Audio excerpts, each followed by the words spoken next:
Loretta Owens, the author of The Hidden Church Revealed. Her educational background includes a Bachelor of Science in Behavioral Science from Mercy College. She has a Master of Science in History from St. Cloud University in Minnesota.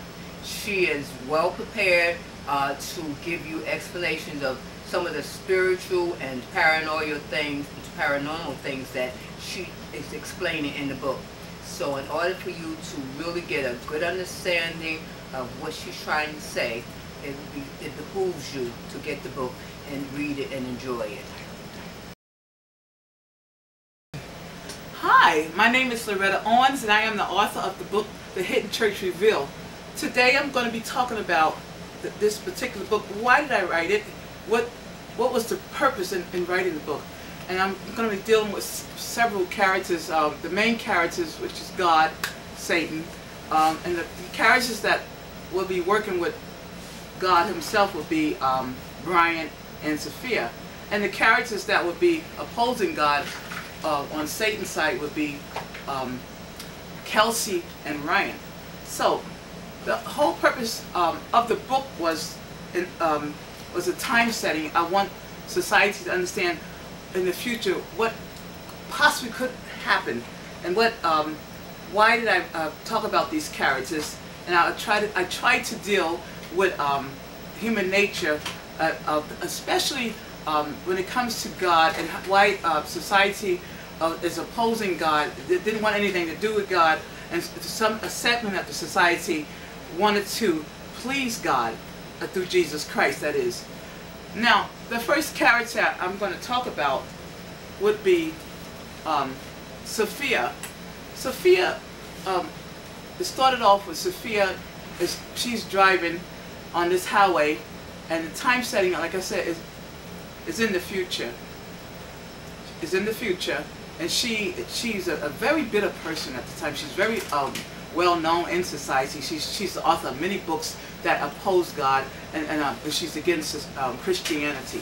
So now she's on this road. The book starts off. She's on this road, ready to go to a meeting to come against, see if she could ban Christians from society and even eliminate them, exterminate, genocide them. This was the goal. And then the whole purpose, I'm trying to explain to the audience, how did Sophia become this way? And then when I wrote the book, I do flashbacks of her life when she was around 7 years old, and she had a nanny who basically raised her, and this nanny talked to her about Jesus Christ.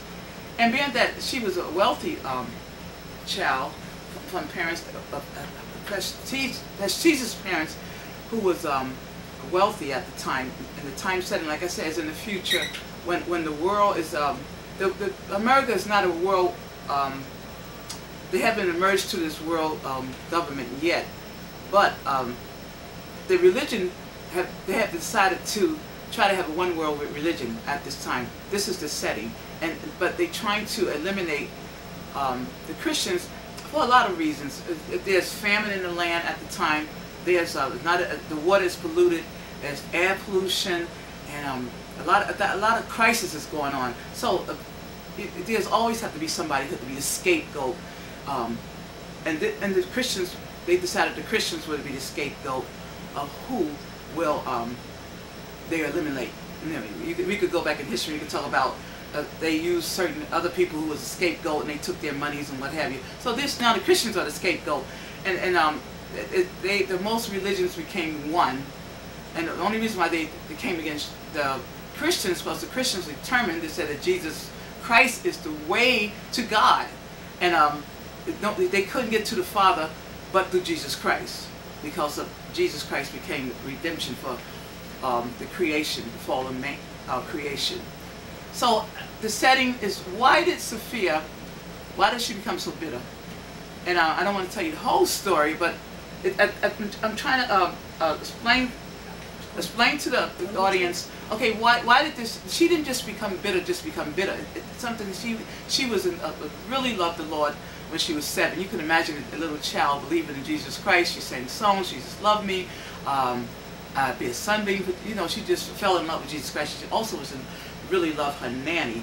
And what happened, you know, make it long story short, when she was 7, her parents came home, who was, I'm not speaking so against atheists, but they were atheists. Her parents, Sophia's parents were atheists, and they was well known in society, physics. They studied different. Then Julia, she was a beautiful woman. She was black, velvet, dark complexion, and her hair was like a lamb's wool. It was a brownish color, like a color of maple tree.